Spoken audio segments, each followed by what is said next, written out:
Honourable Damien O'Connor. Mr Speaker, that speech epitomised the attitude of the National Party to this country and the management of it.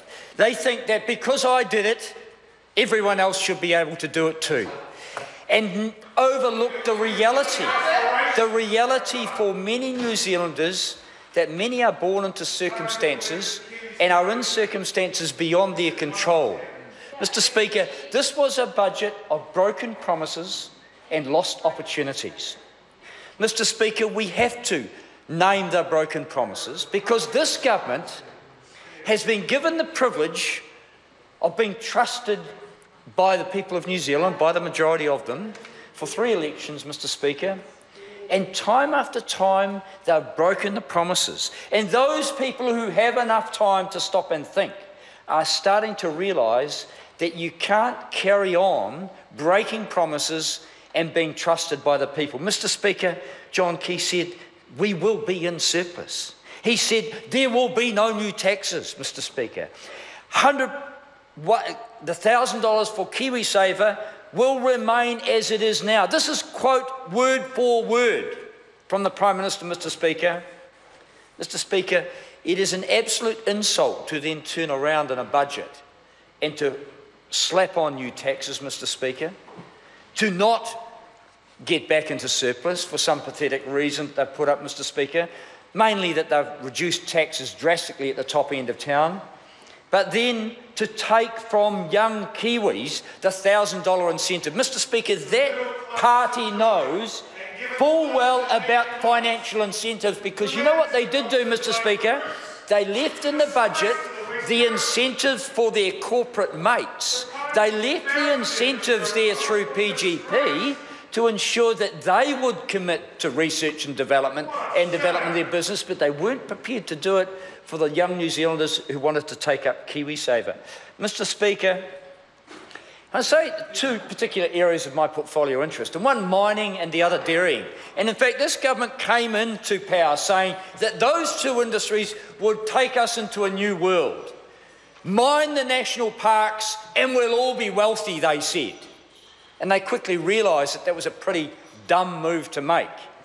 Not only because New Zealanders want to protect their national parks, but in fact, if they look through the history of mining and look today at what is happening on the West Coast, it's a very cyclical industry, Mr Speaker. And in my region, where I am a staunch advocate for that industry, for us to rely on that for our future is both naive and stupid. Ask the Australians. Mr Speaker, mining does have a future, but we cannot base our economy on that alone.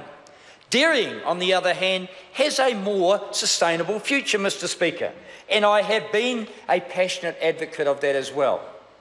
But in the absence of an economic plan from the national government, all of those industries are under threat, Mr Speaker, and the lost opportunity in this budget was to give any indication of where this country is heading. No indication at all, no idea of where we should be in the future, Mr Speaker. That was the lost opportunity. Can I go back to dairying, Mr Speaker? The reality is that the industry faces not just 1, but 2, possibly 3 seasons of low payout. And that leaves our country stumbling, to put it politely, because the national government has no idea of what else we should be doing, Mr Speaker. Even within the primary sector, I asked the government, where's your help for strategic planning for the meat industry? Where's your help for strategic planning in the wool sector, or forestry, or indeed fishing, Mr Speaker?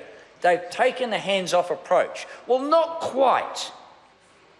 They have got the primary growth partnership funding, which is corporate welfare, Mr Speaker. What they have done is spent committed $350 million of taxpayers' money and paid it over to their mates. That's right. To their mates to carry on, for the most part, business as usual. For something that the Office of the Auditor General could not identify. They could not identify additionality. They couldn't identify in the 6 programs they studied any real additional benefit for the New Zealand economy, Mr Speaker, because the National Party just likes paying money out to its mates, Mr. Speaker. The dairy industry was one of the recipients of that, Mr. Speaker, one of the recipients of that money. The industry's in a bit of a dilemma at the moment. It doesn't know whether to keep the cost of production high and hope for a rising payout, or to wind back production and try and remain sustainable and viable into the future, Mr. Speaker. And the reason is that the dairy industry, our #1 industry, has no strategic plan, no strategic vision. The big company, the one we still own, Fonterra, the one that John Key would like to see floated on the stock market, and I'm sure his mate Mark Weldon, when he tries to slide his way into Parliament, Mr. Speaker, will sit alongside the Prime Minister and ensure that Fonterra sits on the stock market so the traders and all the mates over there can clip the ticket and sell it off to foreigners. Taking a previous example, the Honourable Ruth Richardson runs around the country now. She sold off Synlait. She's been a director on that company for a long time, now completely in the hands of foreigners, Mr. Speaker. And the member over there says that's okay. Read Statistics New Zealand's report about the growing deficit, the increasing deficit because of the leakage from foreign ownership in our economy. Mr. Speaker, that is a strategic issue. Who should own New Zealand and who should own New Zealand's future? Mr. Speaker, Fonterra, our #1 company, must be kept in New Zealand hands, Mr. Speaker. But this government and the Prime Minister would love to see it sold off. Can I go back to the primary sector as a whole, Mr. Speaker? We need a primary sector council, a high-level body that will look at each and every sector and work with them to develop a strategic plan for the future, Mr. Speaker. The Riri Institute identified this need years ago. The national government continues to ignore the reality that we need strategic planning and we need leadership to know where we are heading across all the primary sectors, Mr. Speaker. We need leaders, not just appointed people to bodies, but people who are prepared to show leadership in the sector.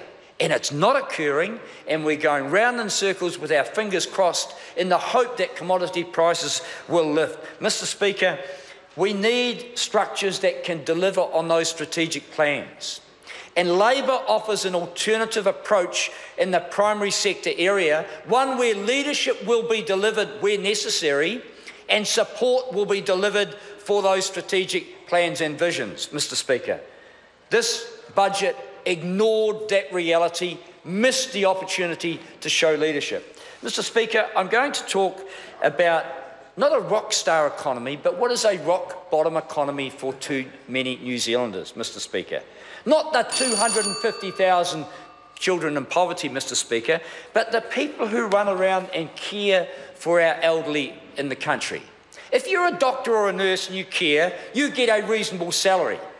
But if you're a support worker in this country, you get paid $14.75 an hour to go around and look after the parents of, like the likes of you, Mr. Speaker, myself, living in rural areas, an insulting wage to care for our elderly. That is a measure, in my view, Mr. Speaker, of the failure of the national government to do what is right. And those people who are getting $14.75 an hour get a massive $1.08 per hour for their travel.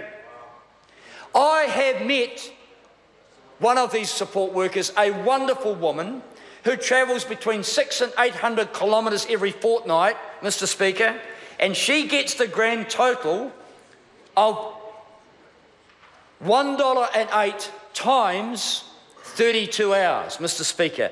That is the insulting payment that she gets for travel.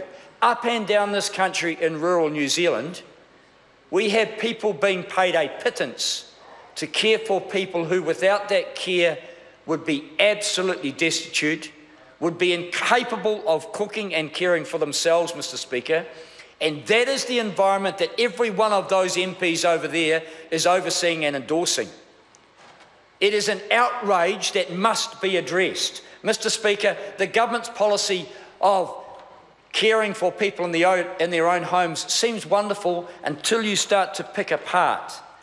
And the Minister over there, Joe Goodhue, should be right at the forefront of addressing that issue which insults those people and insults the elderly people in our country, Mr. Speaker. That's the rock bottom economy that has come from this budget.